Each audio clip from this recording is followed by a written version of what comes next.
আমার কলকাতা নিউজ, কথা হবে সামনাসামনি।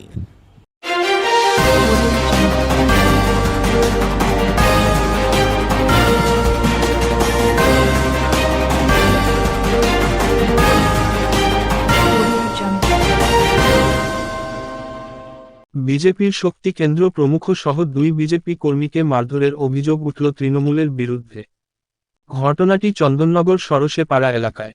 ঘটনা প্রসঙ্গে জানা যায় হুগলি চুঁচুড়া পৌরসভার 30 নম্বর ওয়ার্ডের শক্তি কেন্দ্র প্রমুখ কৌশিক শিকারী ও বিজেপি কর্মী শুভঙ্কর দাস, তারা দুজনেই চন্দননগর কলপুকুরের মারুতি সংঘের রামনবমী পুজোর ঠাকুর আনতে চন্দননগর লালবাগান এলাকায় গিয়েছিল গতকাল রাতে।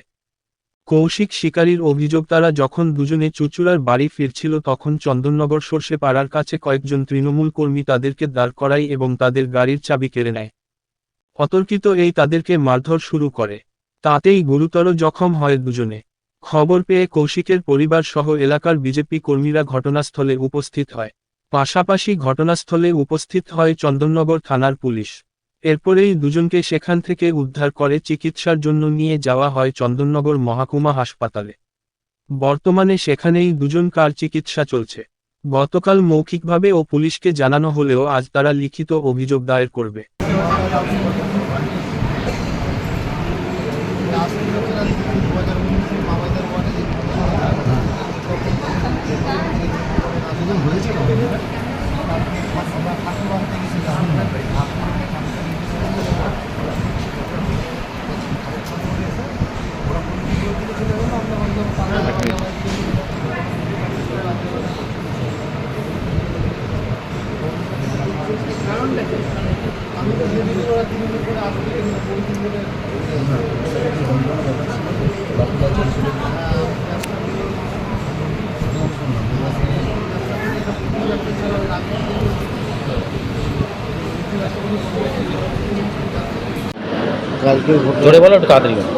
কালকে ঘটনাটা হয়েছিল হচ্ছে, আমরা প্রথমে ঠাকুর বায়না দিতে গেছিলাম, ওখান থেকে আমরা আসছি, ঠাকুর বায়না না আনতে গেছিলাম, ওখান থেকে ঠাকুর রেডি হয়নি বলে আমরা ব্যাকে বাড়িতে ফিরে যাচ্ছিলাম।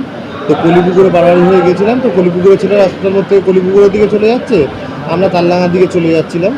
তো এখান থেকে যাওয়ার সময় ইন্দু বলে যে ছেলেটা ছিল, সে আমাকে দেখে গালাগালি দিল।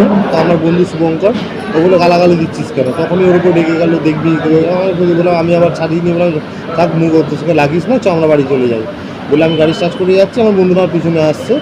তো আমি যখন ওখানে গেছি তার আগে ওরা আমার গাড়ি নিয়ে একদম দাঁড়িয়ে গেল সামনে এসে গাড়িতে আমার গাড়ির চাবিটা খুলে নিয়ে নিল, নিয়ে বিনা কারণে কোনো কথা নেই মারধর শুরু করে দিল। কারা মারছিল? ইন্দ্র ছিল, ও আবার ফোন করে ডেকেছিল। এরা হরিদাডাঙ্গায় মদমন করিতে থাকে, তৃণমূল করে, এরা সবাই তৃণমূল করে। আমাদের মারধর করা শুরু করে দিল। কোনো থানায় অভিযোগ করেছো? থানার গ্রাউন্ডে গাড়ি চলে এসেছিলো, আমাদের থানাতে নিয়ে গেছিলো, ওখান থেকে দিয়ে আবার মেডিকেল করার জন্য আমাদের পাঠিয়েছিল। তো মেডিকেল করার পর আমরা আমাদের এখানে রিপোর্টটা নিয়ে পাঠিয়েছিলাম। তো ওখানে স্যার বললেন ছিলেন না বলে আজকে আবার সকালবেলায় মানে এটা এফআইআরের জন্য নিয়ে যেতে বলেছে। মানে মারা কারণটা কি? কোনো কারণ আমরা নিজেও জানি না, কোনো ধরে নিয়ে আমাকে মারধর শুরু করে দিল, আর কোনো কথা কিছু বলতে না। এইসব নাটক, রাত্রি 1:30টার সময় মদ খেয়ে এরা মারপিট করছে, ঠিক আছে? এদের চন্দননগর একটা শান্তি শহর, চন্দননগরের ইতিহাস যারা জানে, চন্দননগর সৃষ্টি যারা জানে, তারা এইসব কার্যের সাথে যুক্ত হয় না। এটা সম্পূর্ণ রূপে উস্কানিমূলক কাজ। রাত্রি 1:30টার সময় ওখান দিয়ে কী করতে যাচ্ছিল, আর মারপিট বা হবে কেন? এই শহরে মারপিট করার অনুমতি আমরা কাউকে দিই না। আমরা এখানে সেবার কাজ করতে এসেছি, মানুষ সেবা করার দায়িত্ব দিয়েছে, মানুষ চন্দননগরকে শান্তির শহর বানাবার দায়িত্ব দিয়েছে, সেই দায়িত্ব আমরা নিষ্ঠার সাথে পালন করছি। আপনাদের বিরুদ্ধে যে অভিযোগটা উঠছে কি সম্পূর্ণ ভিত্তিহীন?